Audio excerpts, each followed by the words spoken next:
I bet you didn't think to see this day coming, but oh boy, we're here. Uh, so essentially what kickstarted this video even, like, happening today was yesterday I found on Twitter a 2 hour and 16-minute Echo analysis video, and I watched the entire thing in like a couple of sittings because I had stuff going on. I went hiking, I watched Game of Thrones with my sister, you know. But now I'm jumping into this again, and we have to finish Leo's route, which, have to admit I'm not looking forward to. Not because of Leo, I mean, partly because of him, but also because, if you'll remember,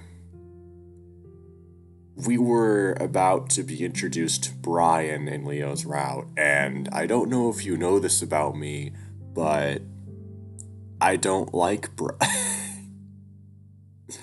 You can see Duke there. You can also see February 9th, 7:25 a.m. Right now it's 1:22 p.m. on April the 3rd. That's how long it's been. Jeez. Um okay, I'm not I fuck man.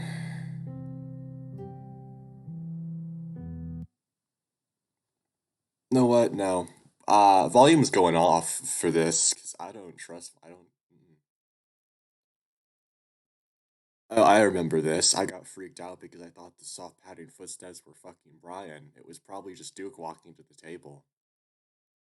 And if not, then I guess Brian will show up any second now. I'm gonna have to get back in the mindset of Chase in this fucking terrified moment where he just heard a gunshot go off and Janice is probably dead and he's hiding at the table with Leo. That type of shit. That kind of fear. Funny thing is, in the last video, I was actually in that mindset and I was fucking scared. Because I even said in the video, okay, I'm getting this hammer because I don't feel safe, even though I know I'm not physically unsafe, I feel unsafe, you know? It was that kind of process. My thought process, whatever. I need to stop stalling. He still hasn't replied. What is this dude doing? Oh my god. Oh my god. Foddy. Foddy, what are you doing? Oh boy. Whew, Duke. You're actually a fun character to voice, I'm not gonna lie. You're fun to voice. Then I hear Duke muttering something under his breath, followed by soft padding footsteps. A few seconds later, his legs come into view and his feet turn in to face it. I called it, and yet my younger self, by a few months younger self, thought it was. My mind was so focused on that monstrosity that I didn't think logically. Isn't that interesting? I see the gun dangling in one hand before he raises it slightly, pointed at us. Ah, of course, a gun. God, Duke. You're fun to voice, but you're a psychotic fucking meth head. Oh no, oh no. He's gonna open his eyes and pry. Stop. Stop this now. It's okay. It's a video game. I close my eyes. How did this happen? Just seconds ago, Leo and I were arguing. I'm about to fucking die. Right, I forgot. It's been that long. I made Chase confront Leo on his manipulation, trying to get Chase with him and separate him from the rest of the group so he can be with Chase. And then this happened. Yeah, okay. Mm-hmm. Yeah. Interesting how my brain just, I mean, I've been doing tennis ace for the longest time. Not really the longest time. It's only like, I don't know, a month. I don't fucking, whatever. Tennis ace is not the point right now. I keep my eye tightly closed, hugging DeLeo as hard as I can and wait. But nothing happens. I keep my face pressed into Leo's chest, though. I wonder if I'm already dead. Yeah, you wouldn't be able to think. You wouldn't. Although he's an echo, so I guess he would just become part of the amalgamation. And arguably, that's worse than being dead, in my opinion. That's worse than being dead. Finally, Duke speaks.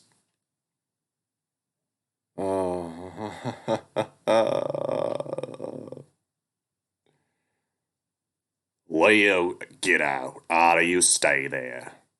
That was not Duke's voice, was it? I don't know. It's been a minute. I feel Leo hesitate against me, then his lips press against my ear. It'll be okay, baby. Just stay here. Ew. Ew. Slowly, he untangles my arms from around him, then with his arms up, he pushes out from under the table and stands up. I don't like that line. That is gross. Seriously, they were just arguing about Leo manipulating Chase and the others. And it'll be okay. Shut up. No. Okay. I'm sorry. The anticipation is still there. I may not be fucking freaking out as bad, but it's still there. Face the wall. That is not Duke's. Okay, Face the wall. He hesitates and Duke growls. I ain't gonna fucking kill you. We just figure out what's happening's all. Killing you doesn't fix anything. Last guy got killed and that didn't fix shit. You shot Janice. 'Cause she got in my fucking way, but it don't matter. Everything's fucked up now. Okay, I think I got his voice down there. I don't know. Leo turns to face the wall slowly. I watch from the space between the table and the booth. What do you want? To fix this fucking town. You're starting something with this audit. This has all happened before. Dude looks out the window and makes that come. Bum bum bum bum bum bum bum bum bum bum. Oh, oh boy. Here comes the man himself. Duke looks out the window and makes a come on motion with his hand. We're gonna stop them from happening this time. Yeah, because that's totally within your power as a normal human being against the entity itself. I don't know. That's actually a good point. Can it be stopped? Leo looks to the left.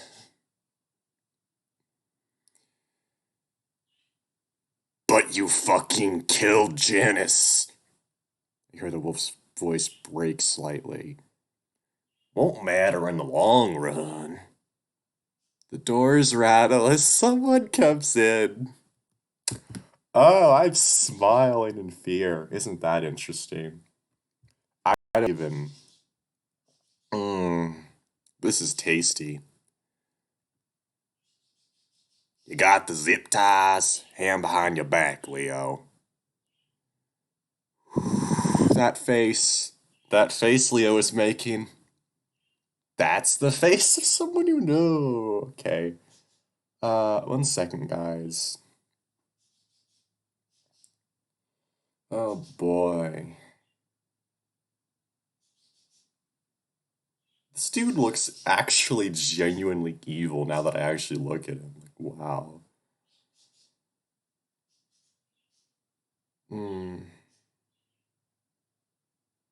Right.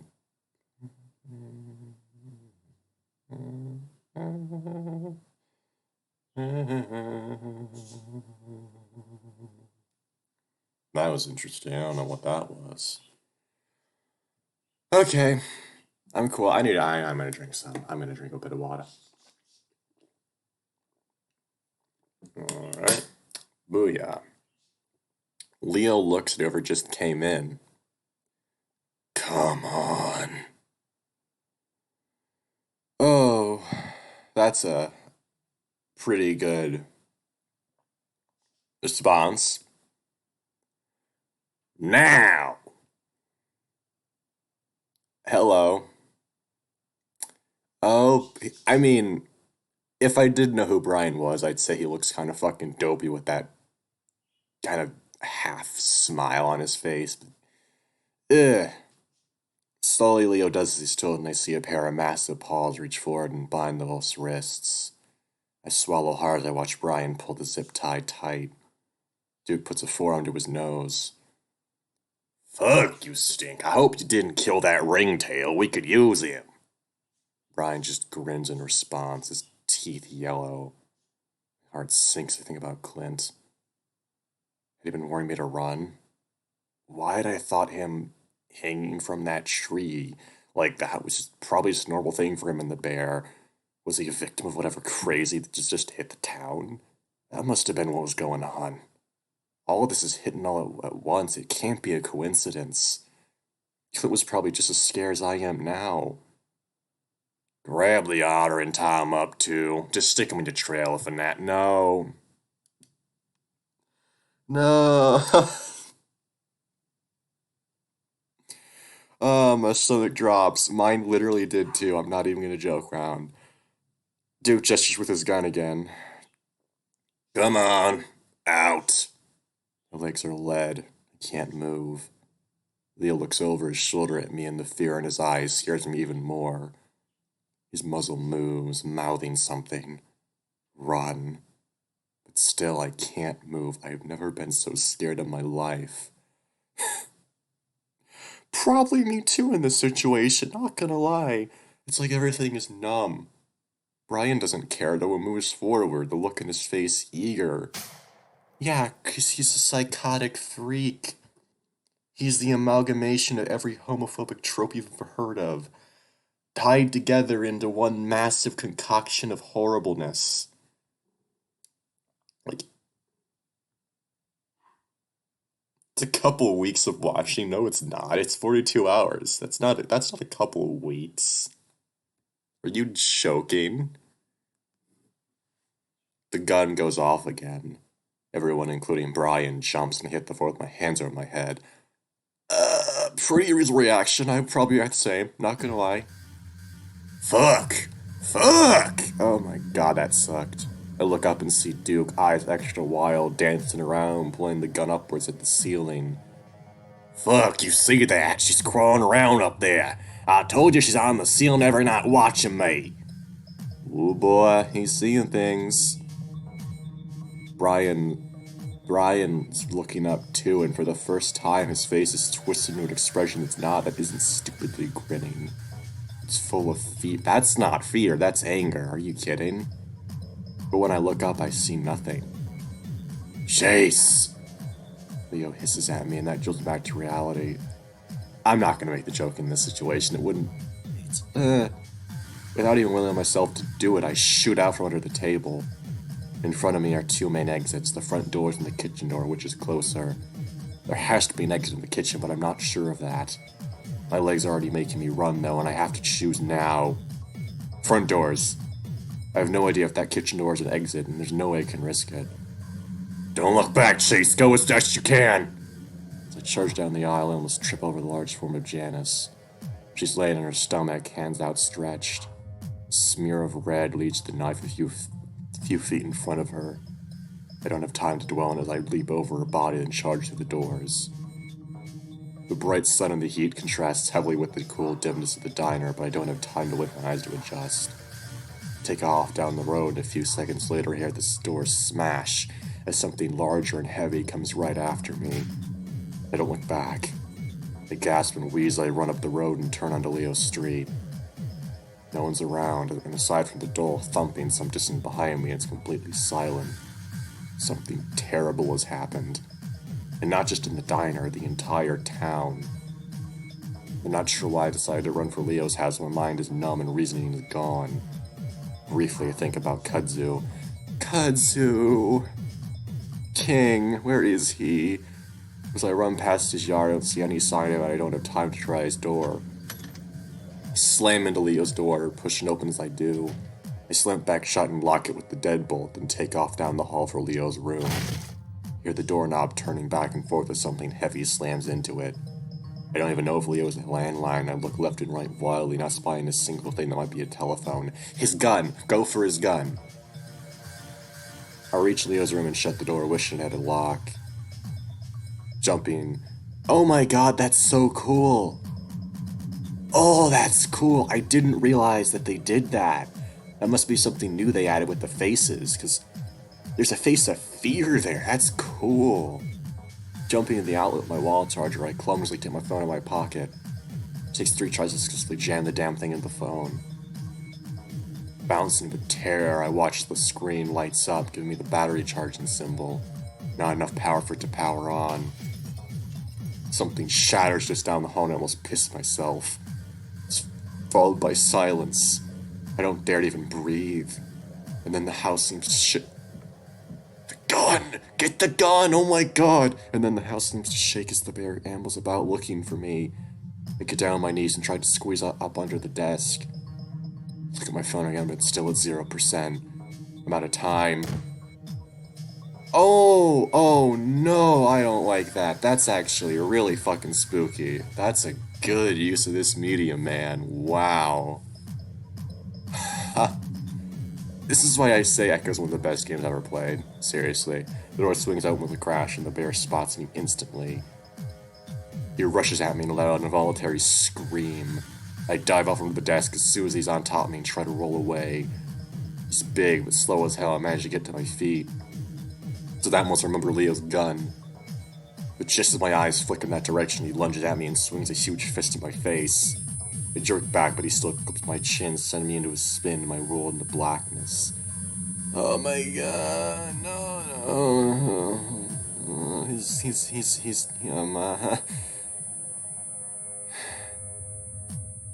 fuck. I stare at the floor, mind wandering in circles. There's heavy breathing above me, and I get to my hands and knees, something impacts my side so hard it sends me rolling into the wall. I stare at the ceiling, lungs broken as I writhe around for air. The bear obscures my vision, then reaches down to grab my shirt and yank me up. He stares at me, and I stare back before he swings me into the wall again, and my vision goes dim. He does it again, and again. On the 5th swing, the dimming finally turns to black. Jesus Christ. I forgot how fucking awful that scene is. And here's the thing. When I first played this route, there was none of this, oh, Brian has a sprite and there's a phone coming up. No, none of that. It was all imagined. You had to imagine all of it.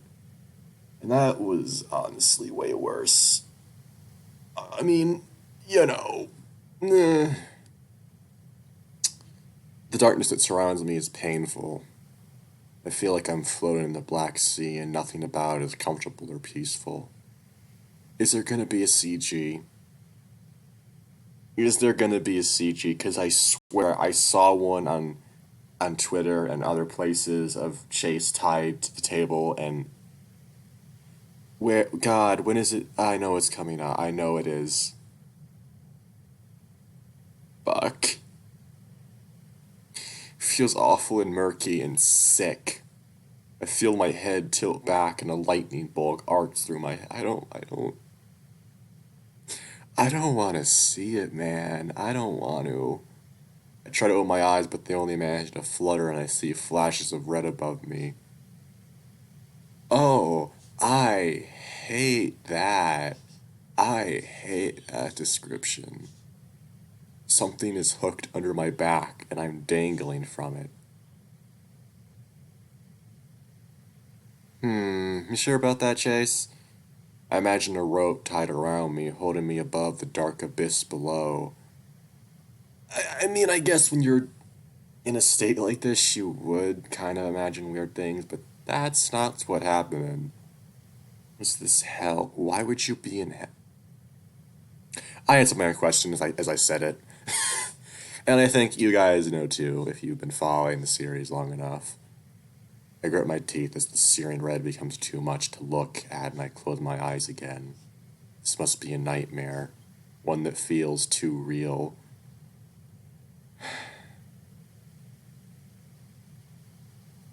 Okay, guys, we're getting into some dark shit coming up, so just a warning for those who are squeamish and can't handle, oh, I don't know, mentions of torture. like explicit, detailed torture, then I suggest you don't watch the rest of this. I'm being honest. You really. And then again, if you made it this far in the series, I'm pretty sure you can handle this shit. So, you know, I've had them before, and I know how to deal with them. Just need to go back to sleep, to drift off, and I'll wake back up in my bed. Oh, oh, you sweet summer child. Go back to sleep and wake up back in my dorm. Wait, in Echo? This town needs secrets. I'm sorry, that was that line. That line is so fucking important to the game as a whole that I really can't even express it, man. I try to think, try to prod back into my memories. Where was I last? What was the last thing I remember doing? Oh no, I know for a fact there are none of those effective jump scares in this route, like in Jenna's route. Not gonna say what, but I'm pretty sure you can guess. Trying to remember is monumental, more than I can handle, and fortunately I drift back into unconsciousness. Oh my god, shut up, dog! I hate Oliver. I really, really hate him sometimes. I'm pulled back into the sickly dark, and something jolts my body. What? What?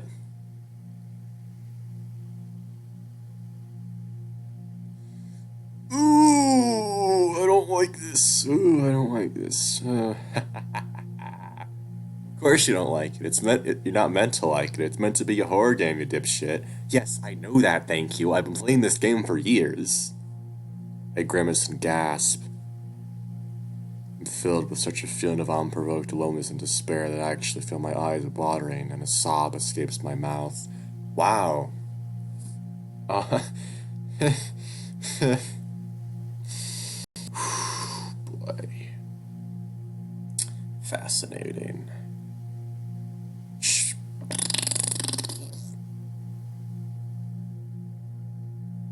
That is a line that I really find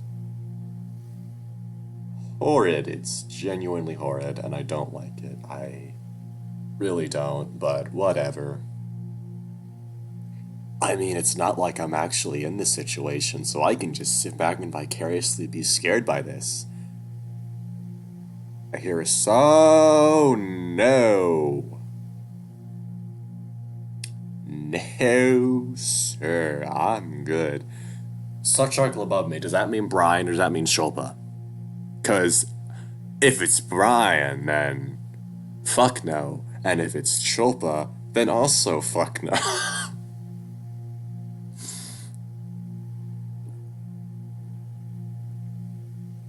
It's so weird how the fandom has collectively decided to call Shadow Chase Shulpa in terms of just what Shadow Chase actually is, considering that all he is Leo's imagined ideal of Chase. And I don't know what's more horrifying about that, honestly.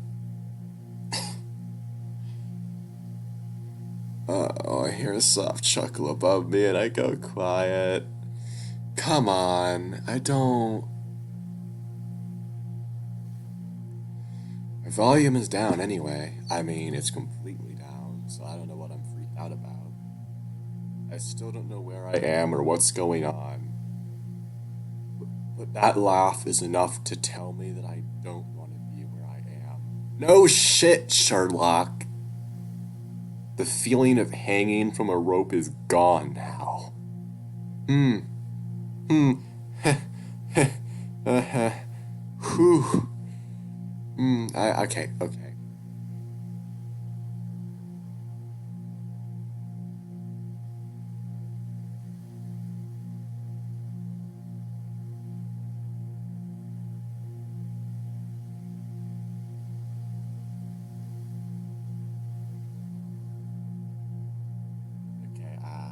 bit calmer now. Instead, I'm laying on something flat and hard, and my arms and legs are spread out. I want to actually hit that dog in the face. I'm so tired of this.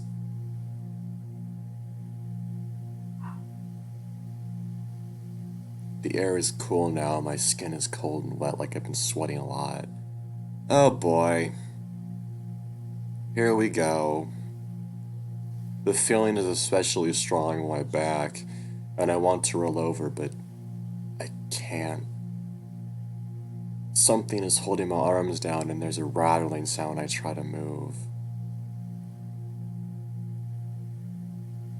You know, I absolutely love how effective the writing is here at actually setting up in the player's mind exactly where Chase is and what's happening. Like, I love how effective it is because descriptive writing is a challenge sometimes. But when a writer is good enough, they can pull it off flawlessly. Okay, I need to stop pontificating about this. Just move on. I moan and try to open my eyes again, though it's almost like they're glued shut. I mean, they probably are, honestly. With a little more effort, I managed to crown. Oh, I don't want to see this. Is it gonna be his trailer, or is it gonna be is it gonna be the CG I'm thinking of? Because honestly, the whole thing with the mirror is just genuinely horrific in what it's trying to accomplish with Brian, considering his methodology for why he has the mirror up in the first place. It's genuinely sickening in the best way.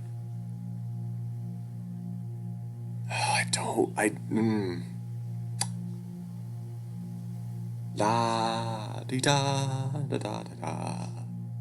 At first, all I see is a blur of colors above me, and I have to blink a few times to clear it.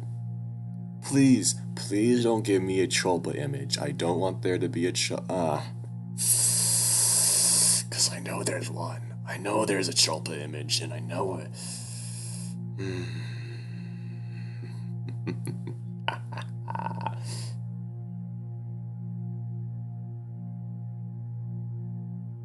I'm scared, Lamau. Yes. Yes, I am. Not really. I'm more creeped out than scared, but whatever. Slowly, the image comes together, and I'm able to make out that someone is there above me. It's not someone, dude, it's you. It's you.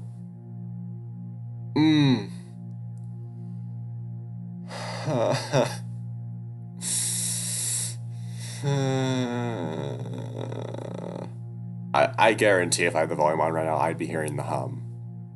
And if I swear, if I go back and watch this video and the hum isn't playing, I'll eat a ham sandwich or something. I don't know.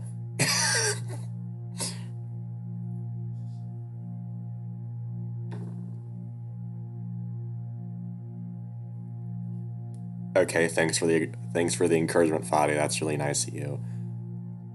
Slowly, the image comes together, and I'm able to make out that there is someone there above me. Oh no! Oh, hi! Hi! Oh my god, that's actually fucking... Oh, I hate that. Oh god, no. That is genuinely fucking effective. Wow. That is effective.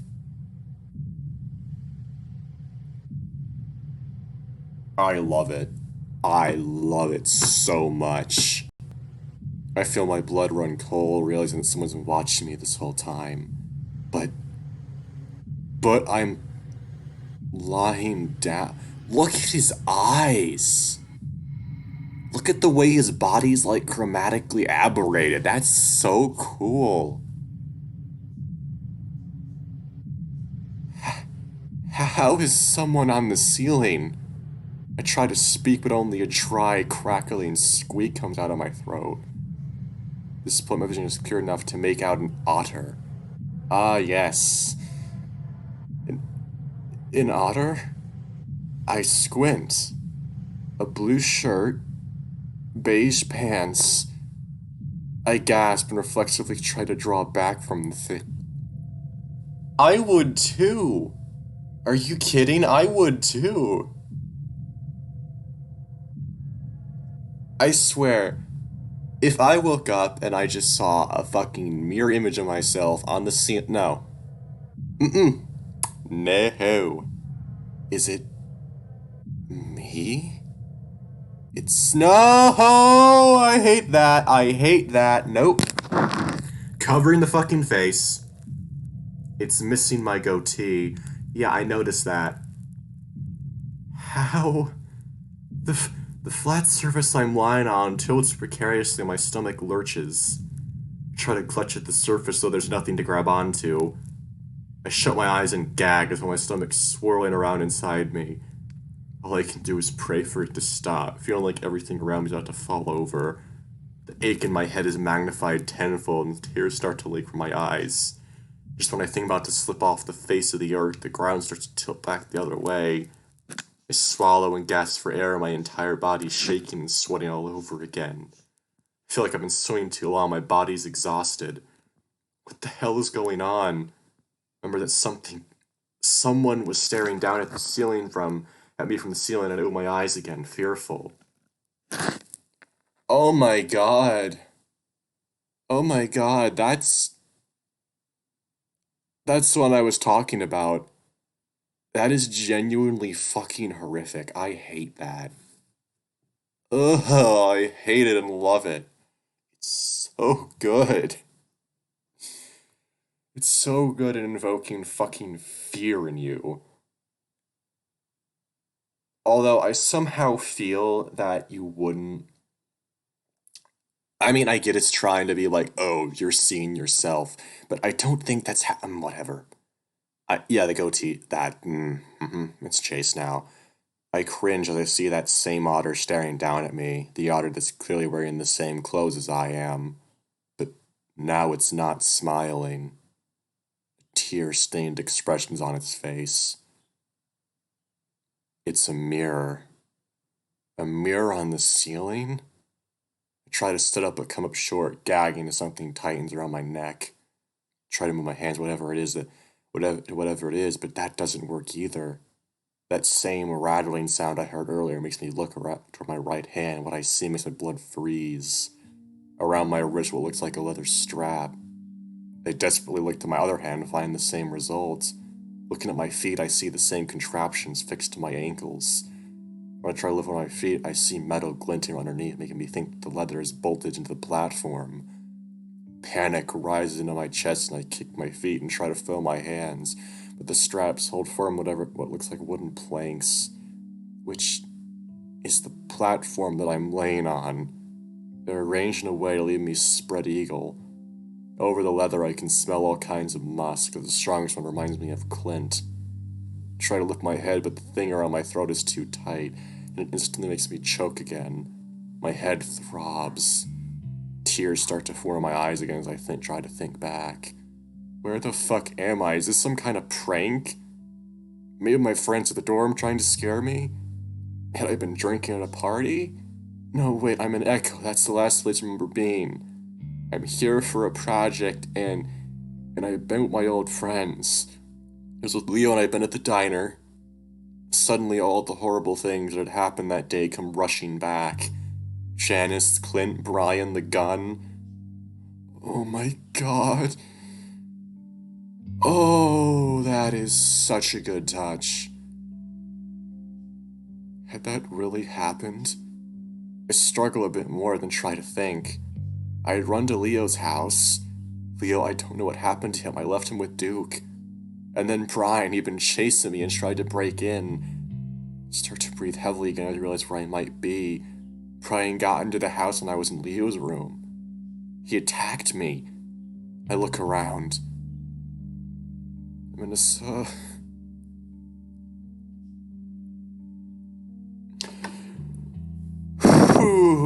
I'm actually fucking like,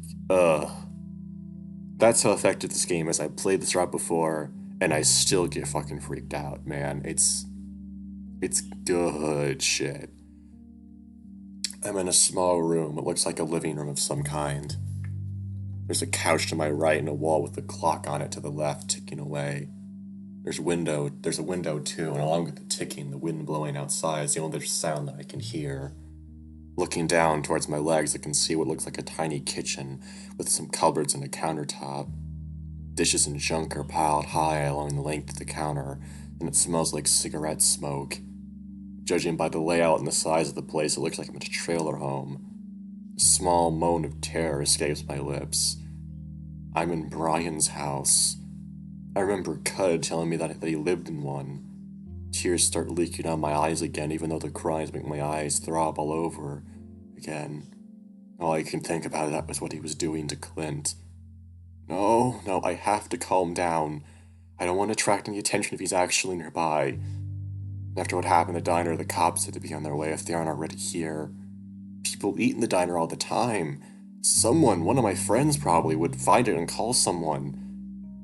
I just have to wait until they find me. I swallow again, feel my body break out into a cold sweat all over again. What is going on? They wanted something from us, I remember that at least. What?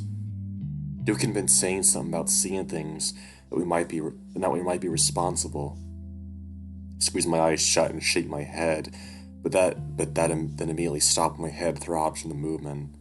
None of this makes any sense at all. Am I still dreaming? At that moment, I hear a soft mumbling in the distance through the thin walls of the trailer. I freeze on my breath. It's a little ways off, but I'm almost positive it's Duke. The high, weaselly whine mixed with the occasional smoker's cough is unmistakable. It's coming closer, and I can't start to make out what he's saying.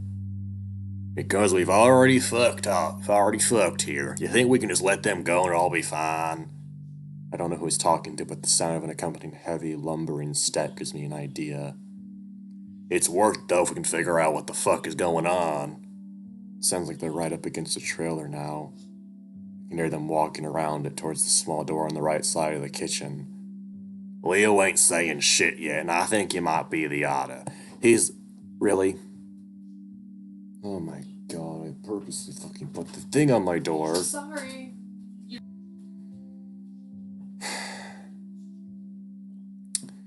He's the one I seen last week. Really? I mean... Duke, seriously, you're fucking insane. You're an insane psychotic meth head in a town full of insane psychotic meth heads, really?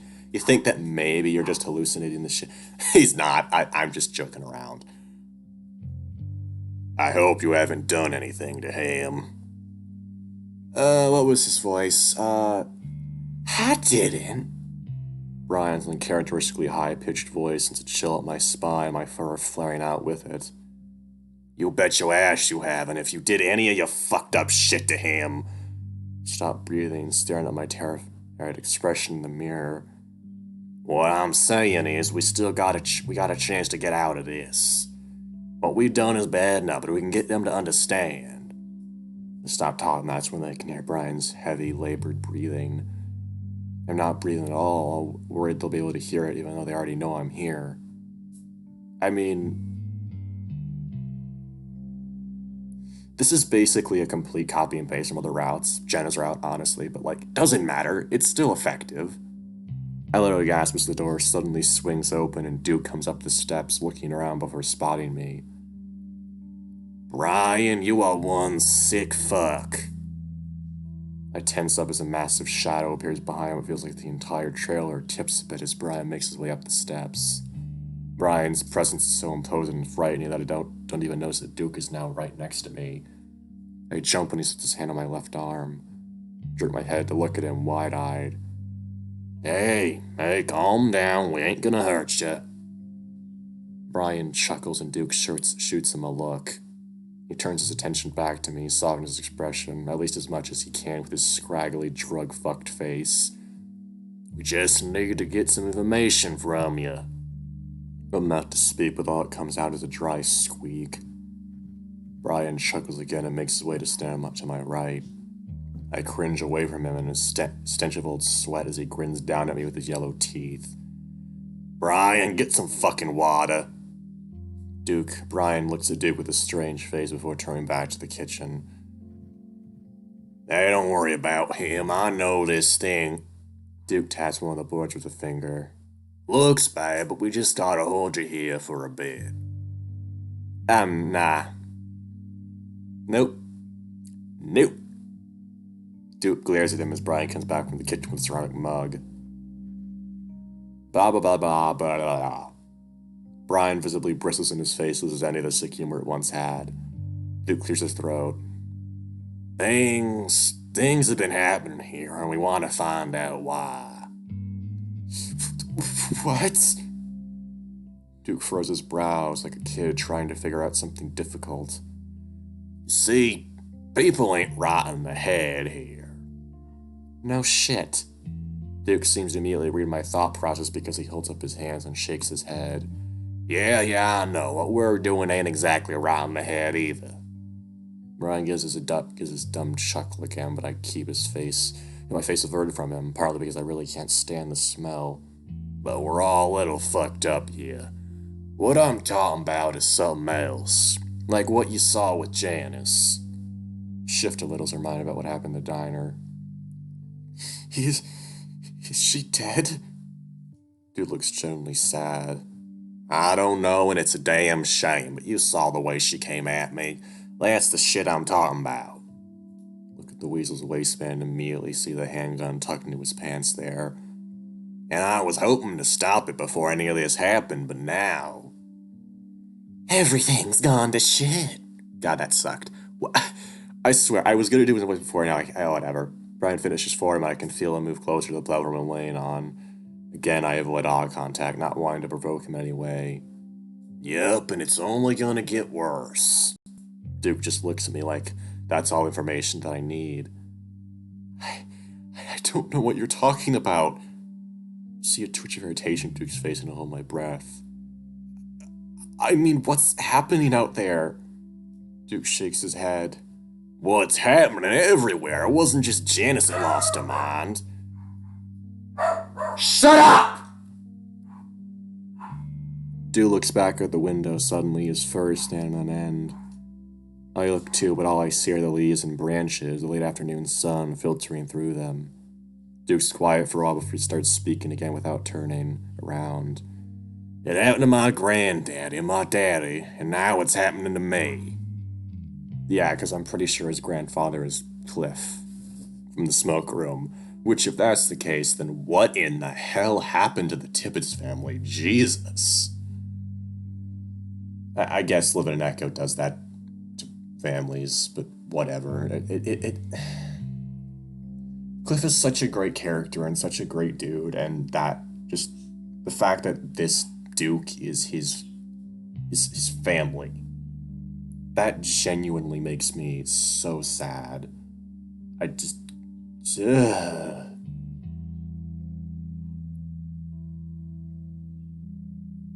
yes, what in the fuck am I looking at? That's a good question. I close my eyes, wondering if Duke was just as crazy as Janice was. If he does, I doubt he even has a clue what he's doing right now. Dale's missing. Cynthia drove off into the desert. Duke turned around to look back at me. We saw your cat friend run down the street on the way here, saying someone is after him. TJ? Thing is, we've all got something after us. Something bad. Won't let you leave when it starts. What's after you? I flinch as Brian speaks, but just above me, leaning down toward my face.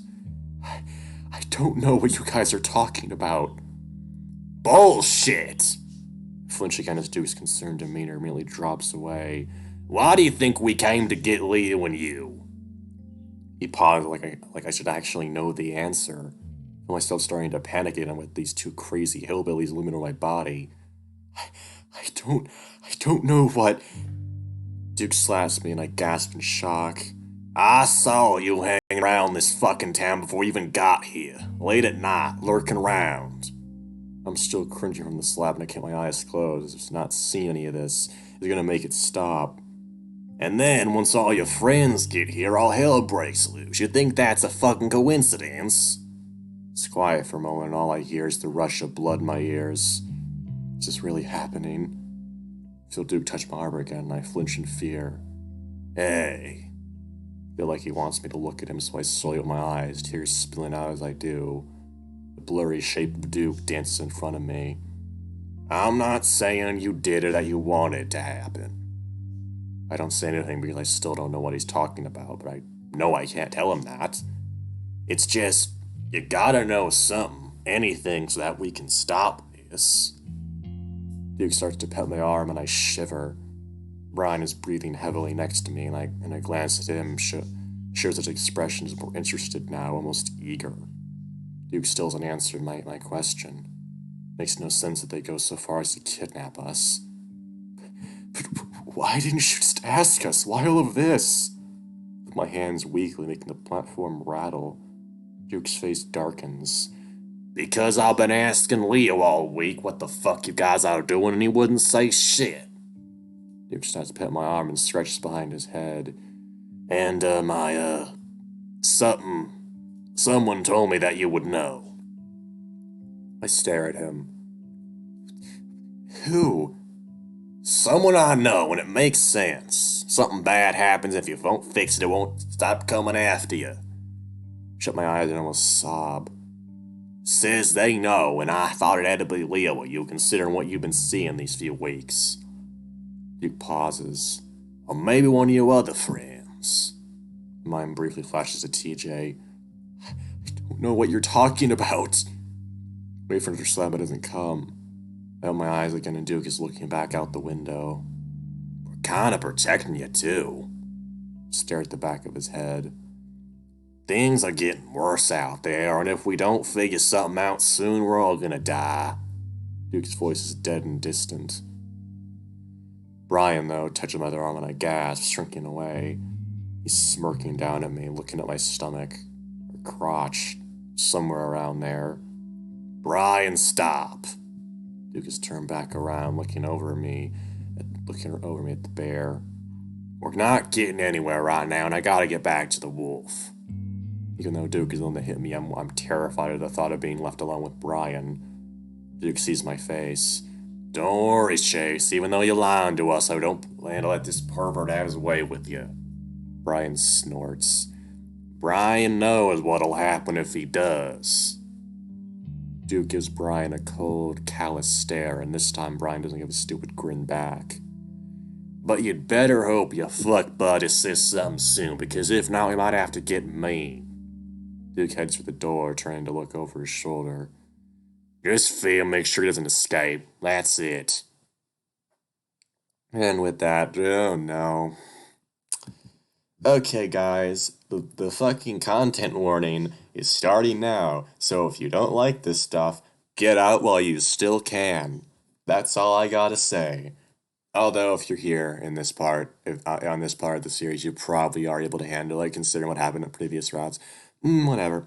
And with that, Duke briskly disappears out the door, a golden flash afternoon light lighting up the dim trailer. Brian and I listen to the weasel's soft, anxious footsteps receding to the distance. As soon as the sound is gone, Brian stands up. I turn my head in time to see him whirl around and smash his fist into the wall. I chomp as much as I can on my restraints before he does it again, this time slamming both of his fists against the wall. Nope.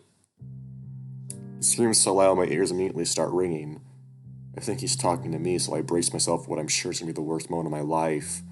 But he stalks right past me, not even looking at me. Instead, he strides up to the kitchen counter. Once there, he picks up a dirty pen and raises it over his head before bringing it down with a crash. Air glasses shatter before he does it again and again. Whoa, okay.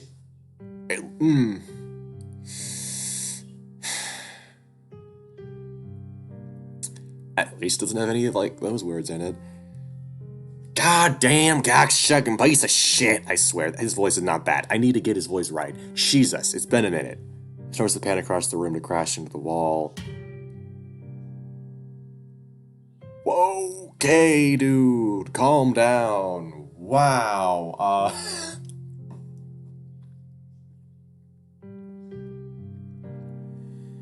I'm not gonna try and do that because that's like screaming in that voice.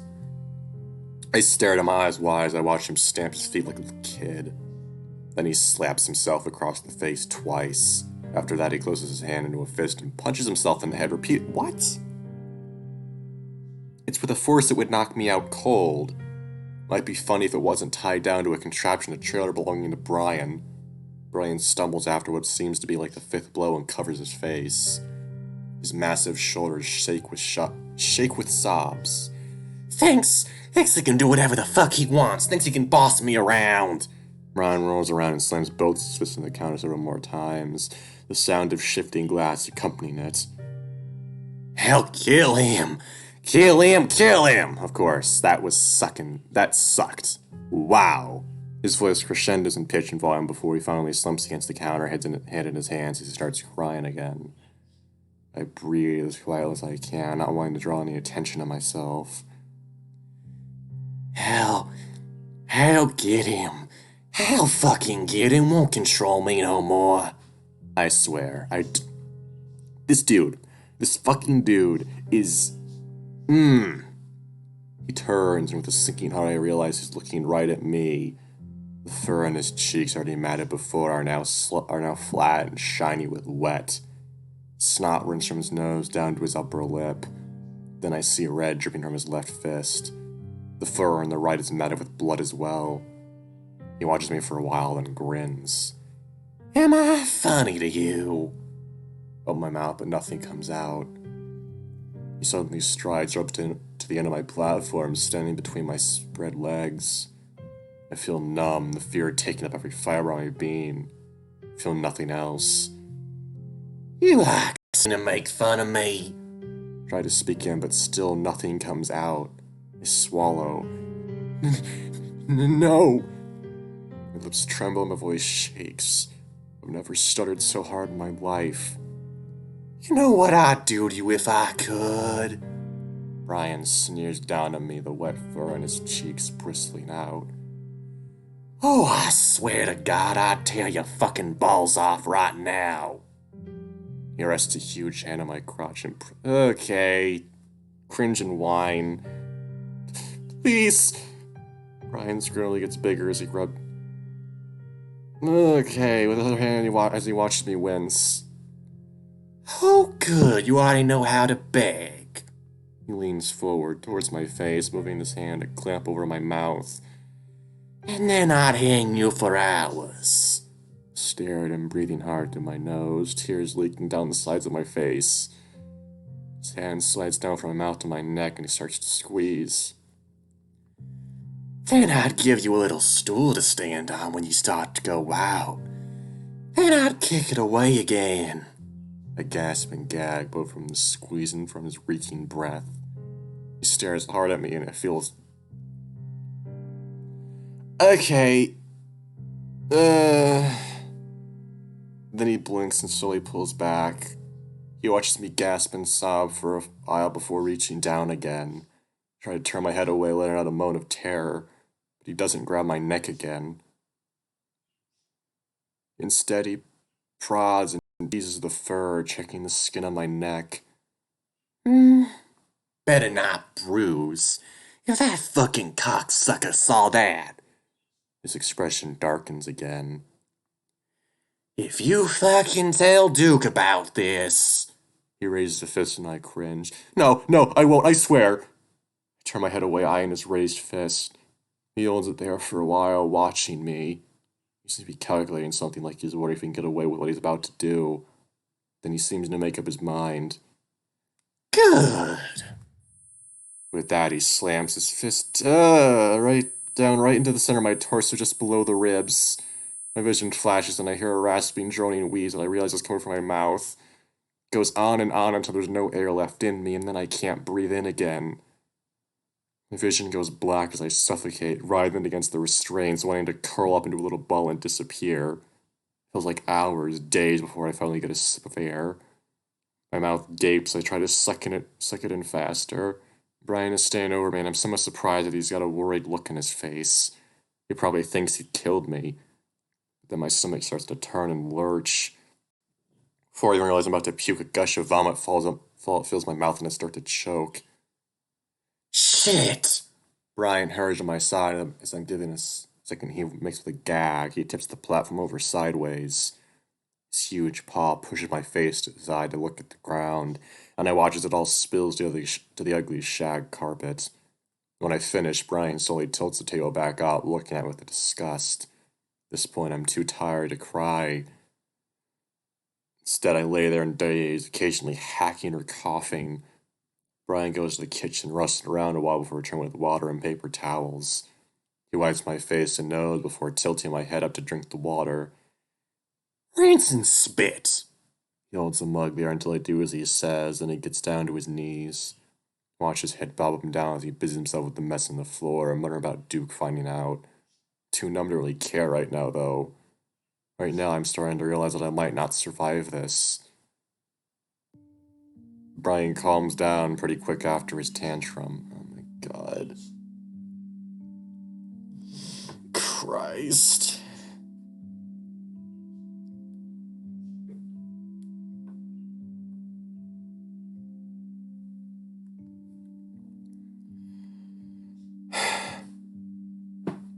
Once he cleans up the mess, he splays out on the couch and starts watching TV. Some kind of cartoon about a pink cat, and he actually laughs along with the juvenile jokes. Oh, I don't like that. That is... Ugh. Well, this goes on and lay quietly against my platform, trying not to start crying again. My mind keeps wandering back to just hours ago, how everything seemed fine for the most part. Keep wishing I could go back to the beginning of the week.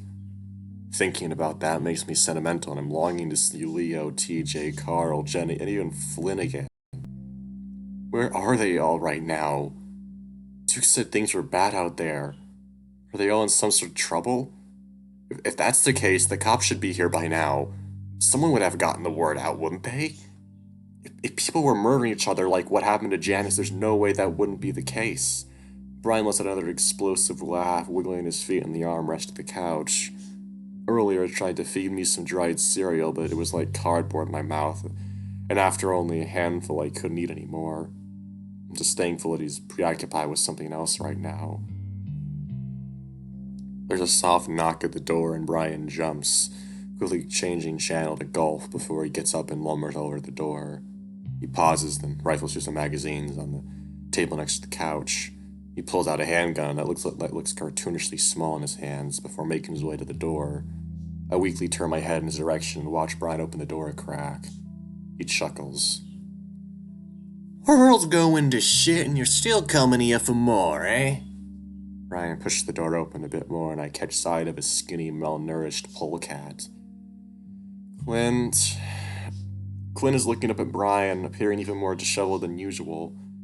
So are we Quinn had stepped up onto the first step and looked in the trailer, immediately spotting me. He stares, the shock in his face almost comical. Brian turns to see what he's looking as if he'd forgotten that I was even there.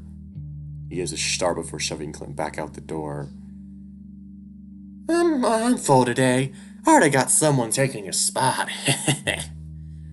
Clint now out of my sight, line of sight, but I can hear him shuffling around the dead vegetation. Please, I really need something right now. We can do it outside. There's a moment of silence as Brian seems to contemplate that. No, I got some business to take care of. Tomorrow, maybe. Clint starts to whine again, but Brian swings the door shut with a bang. Fucking dopehead. Brian walks back into the room, looking down at me, then back at the TV. Probably shouldn't have let him see you, though. He mumbles before sitting back down and switching the channel back to the cartoon. I stare at my reflection. Even from here, I can see that my eyes are bloodshot, the fur on my face matted. There are dark spots under my shirt, too. Distantly, I wonder if Brian had broken ribs when he punched me. Then I remember that his hand had been bleeding when he did that. I feel strange right now.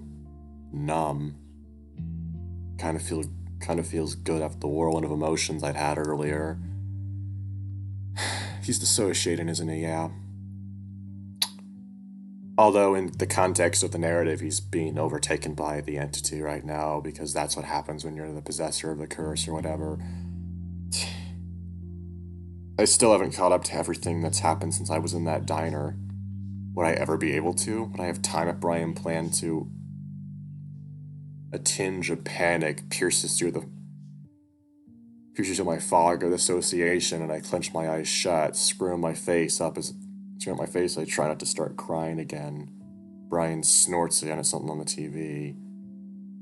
Open my eyes at a distraught otter laying on the wooden torture contraption. Why is there a mirror on your ceiling? I surprise myself a little by asking the question. Apparently, I really don't give a fuck at this point. I see Brian look over at me from my peripheral vision. You really want to know? I shrug, the best I can, continue to stare passively up at the ceiling.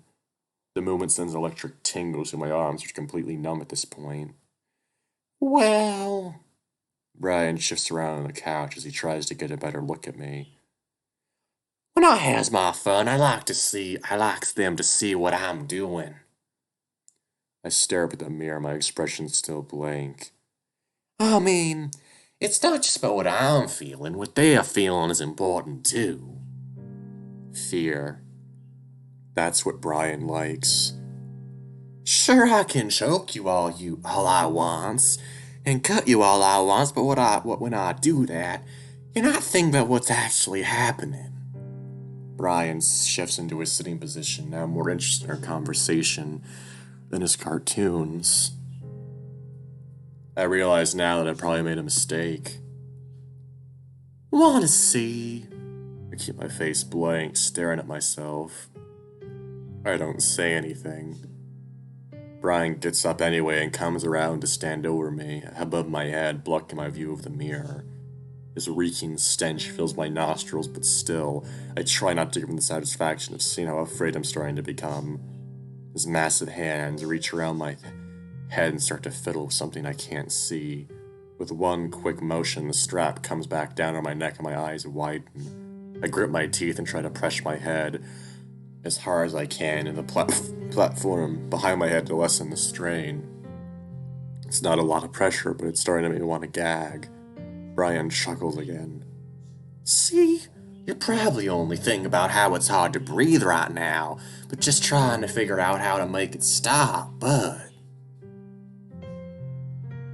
Brian leans back, revealing a terror-stricken otter on the ceiling, his eyes bulging, teeth bared. Now you see what's happening to you. Your brain telling you, yeah, this is fucking happening. The leather squeaks a little as he pulls it down tighter. I start to writhe at this point. I see my tongue sticking out, my face a mask of horror. You feel more, and that's what I like. Brian comes back, and my vision and expression different. He's really searching my face now like he's looking for something. Maybe you like it too. Finally, with a final squeak of leather, Brian lets go and I gasp hungrily for air. Brian pets my head while I cough, inhaling shakily. Don't exaggerate, that was nothing. He moves away again and slumps back into the couch, pulling at it. Your buddy Clint gets it way worse.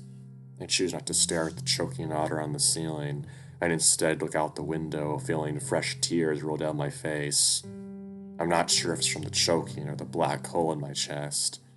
I watch the leaves rustling up around in the wind and think of where the others are, why no one's come to help me. Finally, I turn my head back to the ceiling. The blank expression has returned. Brian continues to chuckle at his cartoons, and despite myself, I ask another question. Have you ever killed someone? For the first time, Brian ignores me. I don't say anything for the rest of the day.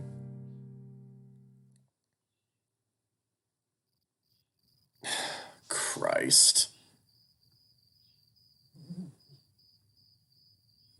This is like genuinely really good, but it's ugh.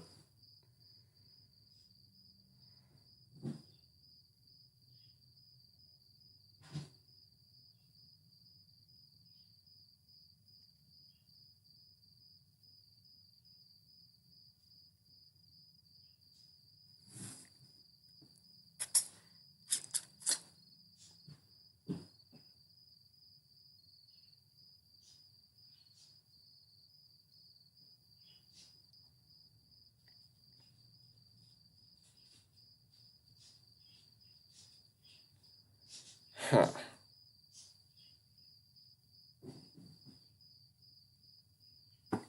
I stare into the darkness, the only faint source of light coming from the moonlit leaves through the window. It's been less than 24 hours since I've been kidnapped. Still, it makes no sense that someone hasn't found me. Is what Duke said about the town true? I wonder what Leo's doing right now, if what he's going through is just as bad. I doubt it is. At least Duke seems slightly less unhinged. Ain't that the truth? Good grief.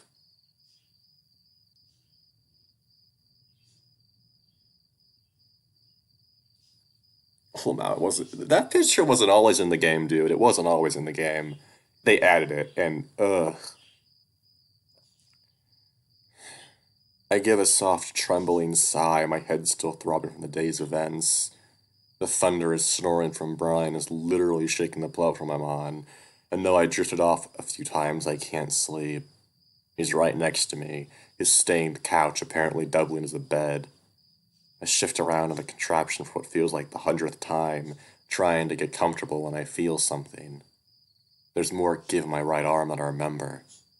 In fact, it's incredibly loose. I pause and experimentally wiggle my arm around before easily pulling my hand out from the restraint.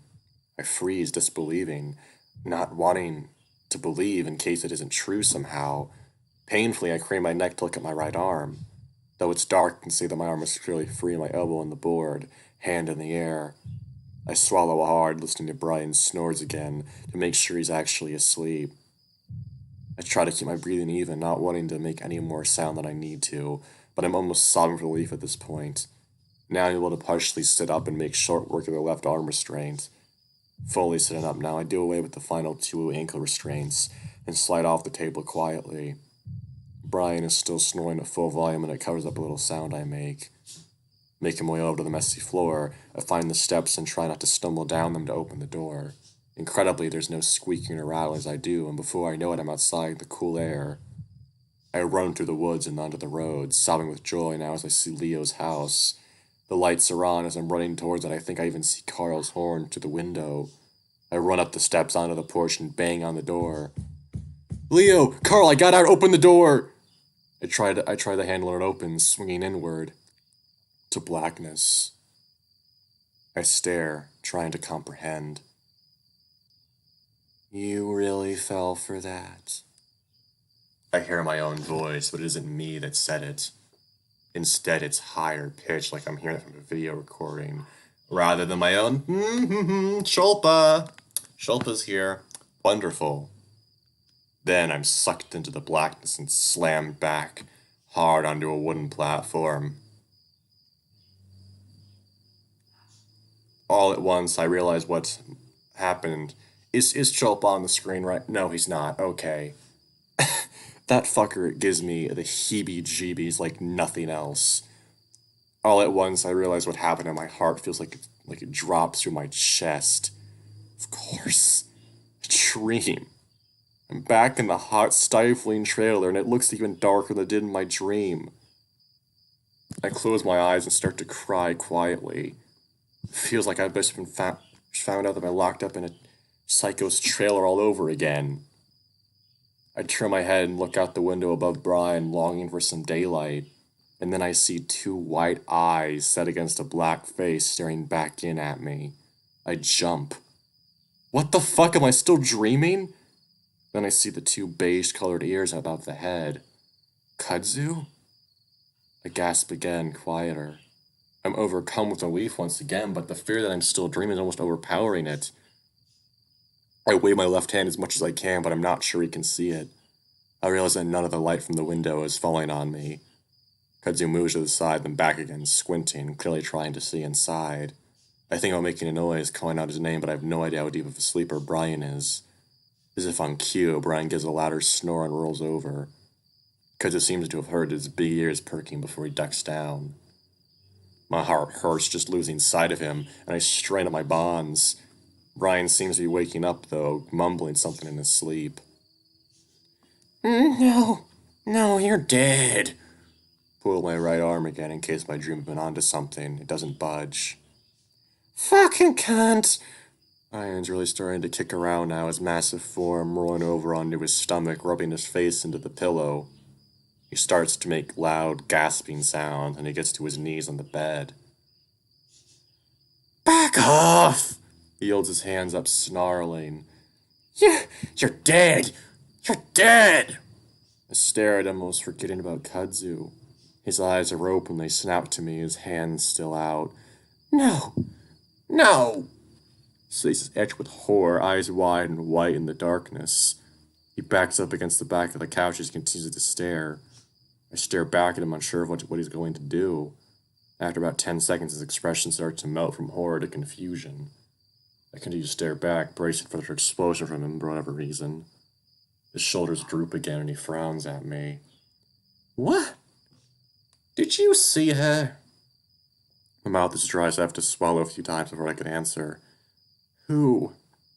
Brian doesn't respond and starts to look around the trailer. I see Kudzu starting to poke his head up again. At this point, I made up my mind that I want to escape tonight. I'm not going to spend another minute with this maniac. Making a decision that could mean life or death so suddenly is terrifying and exhilarating. I don't give myself time to think about it. Brian?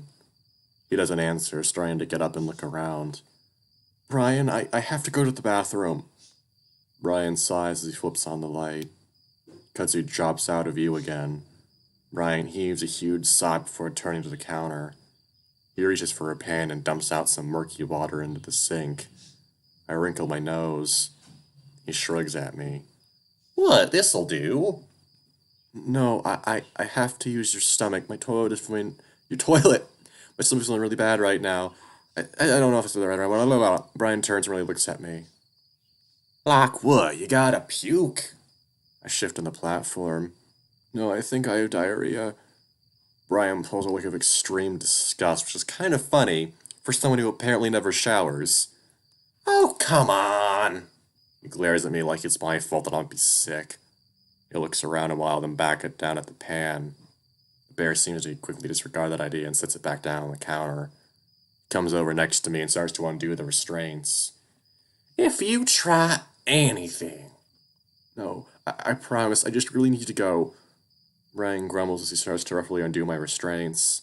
I take care not to look at his crotch as it's pressed uncomfortably close to my face. As he pulls my right arm out, I gasp in shock and pain. It feels like a million needles are poking through it as it pushes my arm down next to my body. Wait, fuck! Brian pauses as he watches me grimace in pain, and I worry he's getting off on it. That moment, though, there's some rustling next to the window, and I try to groan over it. Ugh, fuck. The bear looks at me bewildered and annoyed. What? Now my dream seems more ridiculous that I've been so easily able to run off. Everything's falling asleep, just take it slower. Brian sighs even louder and gets to work on my left arm anyway. This time he doesn't yank my arm out, though, and lets me slowly move it on my own. It's not nearly as bad as my right arm, which is still violently tingling, but I have to grit my teeth as I move it to rest on my chest. Luckily, my legs are fine, able to move them easily after Brian takes them out. It makes me worry about what I'm going to try, since I'm not nearly as strong as I should be. Brian is truly on guard as he helps me sit up from the contraption, keeping his distance as he holds out onto my arm. I sit there a moment, letting the circulation return back to my limbs, and I try not to fall over from the dizziness. Brian finally gives a growl of annoyance and pulls me off the wooden platform. I realize that this is the moment I have to make my move. There's nothing nearby for me to grab, so instead I swing with everything I have, to smash my fist up against the side of Brian's face. Something cracks in my hand and pain runs up my arm. I gasp and cringe and Brian grunts. Brian pauses, slowly bringing his hand up to feel the side of his face. I guess I'd hoped that I'd be able to knock him out with one punch. But doing that as an otter to a bear, especially a bear like Brian, would have been quite the feat. Brian does seem stunned, though, and that's all I need as I take in a huge breath and scream as loud as I can. Kudzu! Brian whirls on me, swinging his fist along with him. I duck immediately, covering my head with one arm, the other still locked in Brian's grasp. He only partially misses, his fist catching the top of my head and my arm. Knocks me to the ground, and I sit there in a daze. Don't have long to collect myself because Brian is pulling a foot back to kick me. Shut up! I roll back to the side and start trying to back away while I'm crouched. Brian yanks me up the bar. car, my head jerking backward from the force. Now I'm starting to wonder if Kudzu ended up leaving. If that is the case, then I'm definitely dead, because there's no way I'm going to break his grasp. As I'm thinking this, the door bangs open. Brian's in the middle of drawing his fist back when it happens, and he freezes looking over at the door. Kudzu stands there, his eyes wide, behind his black mask, chest heaving. He's scared, I can tell, but Brian's shot gives me the opening I was looking for. I reach in between his legs and grab his balls. Weirdly enough, the first thought I have is about how fucking big it is. It takes both my hands to wrap around it fully. When I do, I twist and yank down as hard as I can. Pour all my fear and anger into the attack, snarling as I do. The scream that Brian lets out is so high-pitched, I feel like every glass in the trailer is going to explode. This attack is all I have left. So when retaliation comes, I don't have to do anything to defend myself. Luckily, it's not a punch or a kick, rather it grabs the fur in the back of my head, along with my shirt, and tries pulling me back. My face stretches back as I stubbornly hold on and just yank down even harder. His sack is stretched and distorted so badly it's barely even recognizable with balls. His screaming suddenly cuts off when the sound of a deep, sickening smack. Immediately, Brian's body crumples onto me as he falls to his hands and knees. It happens in a way that he's splayed over me, his face inches from mine. I have time to smell his gag-inducing breath before the sound happens again. This time I see Kudzu swinging down something hard from overhead, and Brian's head jolts. I watch as his eyes lose their focus on me, and he slumps down. I turn my head sideways as he comes to rest on my body, crushing the air from my lungs. Kudzu is there immediately and pushes Brian's body aside at a point to be able to pull me out. He pulls me in a sitting position, and next to him. "Are you okay?" He's shaking, I can hear his ragged breath in my ear. The contrast between being engulfed in Brian's stench-smelling Kudzu's shampooed fur and peppermint breath is striking. I can't speak and stay leaning against Kudzu and wrap my arms around him as I sob. Kudzu holds me as he looks me over. "Can you walk?" I nod silently as I press my face into the fur on his shoulder. "Alright, come on, we can't stay here."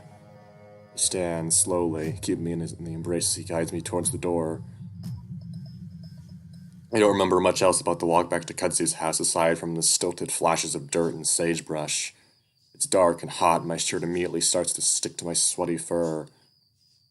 My legs are so numb that I don't even know if I'm moving them right now. Kudzu has to hold on to me the entire way so I don't fall over. Crickets chirp all around us, but every few minutes I hear shouting and screams in the distance. I try to look over my shoulder to see if Brian is coming after us, but Kudzu grunts and tells me to keep watching my steps. Some circulation return my legs, and able to at least smash Kudzu's stride over that uneven dirt road. Still, it feels like 1,000 needles are stabbing up my feet and legs in ways every step I take. I need a drink.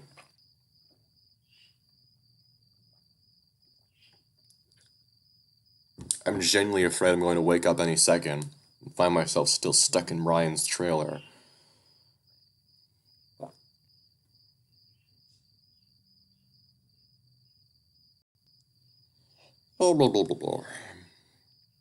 None of this seems real. I'm still watching my feet in the ground, so I don't notice Kudzu's house until I kick the bottom step to his rusty trailer. Just the sight of a trailer sending chills up my spine, even though Brian's trailer looks very different compared to Kudzu's. We stand in front of his door for a while as the raccoon fishes through his pockets for his keys. It's made extra difficult with me hanging on to him. "I can stand on my own if you—" "Got it." Kudzu whips out a small gold-colored key before sliding into the lock. Once we're inside, Kudzu immediately kicks the door closed behind us before returning, reaching back to turn the deadlock. The inside of Kudzu's trailer is the opposite of its exterior. It's brightly lit and tidy, nothing like Ryan's place. It's a little cramped as any trailer would be, but the furniture is arranged neatly. And the kitchen is spotless. Everything looks way newer than the trailer is on the outside. I imagine the raccoon did a lot of work to get it to look like this. Kudzu quickly guides me to a small love seat and makes it to lay me down. Put a hand against his chest, feeling my stomach turn. "Wait, I think I'd rather sit up." "Do you need anything? Do you need anything? Food or a drink?" Kudzu's looking into my eyes with his dark browns. The brows above them furrowed in deep concern. I nod slowly so as not to upset my stomach again. "Just water, please." "Sure." Kudzu quickly hurries off to the kitchen. I slowly lean into the cushions behind me. I'm not tired at all, but I feel numb, and not just physically. My arms throb. It feels like the leather straps are still bound around my wrists. It even feels like they're being pulled by an invisible force. Like if I relaxed, my arms would float back up into that fixed position. I shudder, hugging my body, then look around, trying to find something else to focus on. A grouping of 3 picture frames on a small table next to the love seat catches my attention. From where I'm sitting, I can see Kudzu in one of them, beaming at the camera. It's actually kind of weird to see him smiling like that. There's an arm around his neck, and I start to lean over on a bit to see what it is. Here. Kudzu appears in front of me again, holding out a glass of water. I straighten back against the cushions. Once I take the glass, he holds out his other hand with 2 white pills, resting in the black pad of his palm. Acetaminophen if you're in pain. I definitely am, so I take in the glass without a word and swallow it down. For a second, my stomach sours, and I feel like it's going to come back up, but only for a second. Kudzu steps back and watches me. Even though his face maintains its stoic, almost glare, I can see his hands fidgeting together in front of his stomach. I nod weakly at a recliner across from me. You want to sit or something?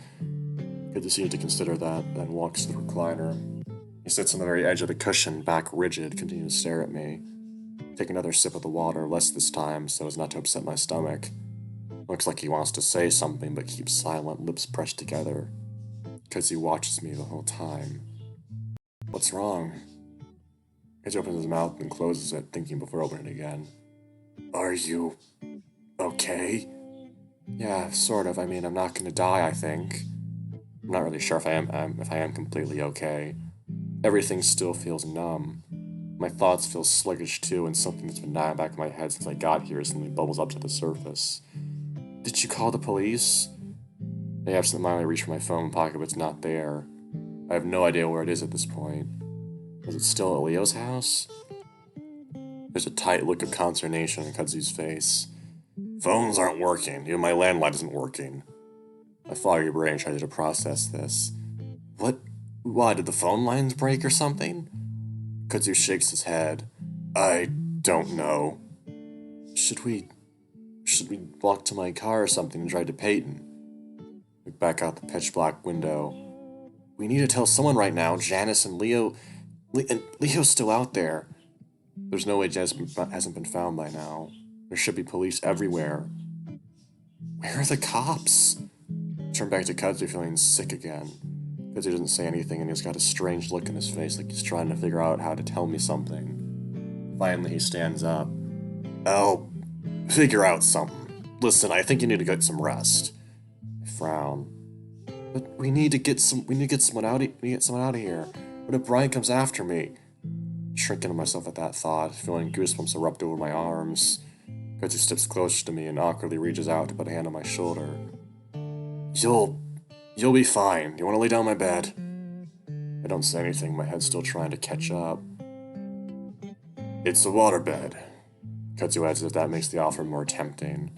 He thinks. You hungry? I have some muffins that might help you get to sleep. I shake my head. But no, I want to get the fuck out of here. Loud pop makes me jump when I stand up. Not sure what I'm about to do, but Kudzu reaches out gently to hold onto me before pulling me away from the window. Faintly, I can hear some shouting outside, but it's far away. What was that? Is someone shooting? Kudzu's starting to feel desperate. Puts an arm around me, at the same time moving towards the end of the trailer where a big bed is tucked in. I don't know. A lot of things are happening right now, so I think we should stay here to be safe, okay? For now, at least. I hold on to the raccoon, unsure of what to do. Listen. He holds me by both arms, and I look back at him. You gotta trust me that we can't leave right now. I'll explain it after you've rested for a bit. He pauses. I can tell you're not really here right now. Here right now? You'll feel better once you wake up, alright? The thought of laying down is tempting, despite feeling like I'm going insane. If I sleep, I don't have to think, just blink my mind and rest. My head is buzzing, and I feel like laying down might straighten things out. Kudzu gently but firmly forces me to sit down in the bed. Despite his slender build, I can feel the strength in his lean muscles. What about Brian and Duke? Kudzu slowly pushes me back down on the bed, the water underneath the surface sloshing faintly. I haven't been on an actual waterbed for years. Carl used to have one. Where is Carl? Where is everyone? I want to go back to the motel and find my friends again, but Kudzu seems adamant on keeping me here. I got Leo's gun. I saw it on the ground when you went to check on you guys. He must be able to tell from the look on my face that I'm not at ease because he reaches out again to rest a hand on my chest. It's still awkward, but it's comforting at least. I'll be here all night. Nothing's gonna happen. That does make me feel better, at least well enough to maybe get some sleep. Okay. I stare at the ceiling as I lay back. I still feel numb, but in a way that helps me blank my mind. In what feels like less than a minute, I pass out. Jeez. Okay, so once the stream sequence ends, I'm going to end the video. Because it's almost an hour and a half long at this point. And my computer is at 50%, so, I feel like if I keep walking along the train tracks, I'll be able to find my way out of here. I make sure to walk in the middle, using the planks like stepping stones. The steel rails on either side of me feel like some sort of barrier, a protection to whatever it is that's out there. I feel a presence in front of me, though, a sort of pressure that builds as I continue to walk. Looking up, I can see that it's coming from that weird grove of trees that bunch up around the train yard. Something is crouched in front of the grove, staring at me from the trees. I keep walking, though, because for some reason I don't feel like I have anything to worry about as long as I stay on the tracks. I notice something else behind the hunched figure. A few bulky objects hang from the trees. I know what they are before I can make them out.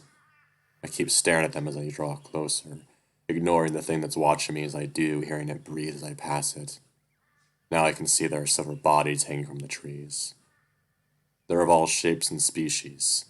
Some hang by their necks, others by a wrist or ankle. One of them passes me within a few feet, and I know that it doesn't have legs, both of them cut off at the thigh. It's a wolf, and he dangles by one of the stumps. Blood stains his dusty, cream-colored pants and shirt all the way up to his face. As I pass him, he slowly turns in the rope, as if he's following my progress. I look down at the corpse's face, the mouth hanging open, eyes wide. It's like he wants to tell me something important. I can feel my body again, but it's numb and heavy.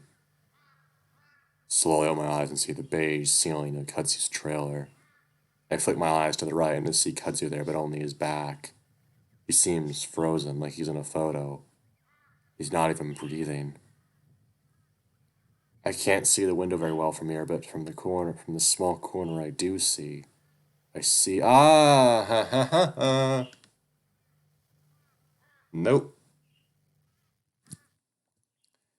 Okay, so now the video's over. Now I'm going to say, and we're going to do the next video sometime. Who knows when? I don't know. It'll happen though. That's for sure.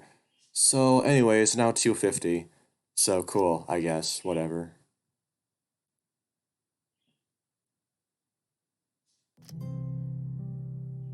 Thanks for watching. See ya.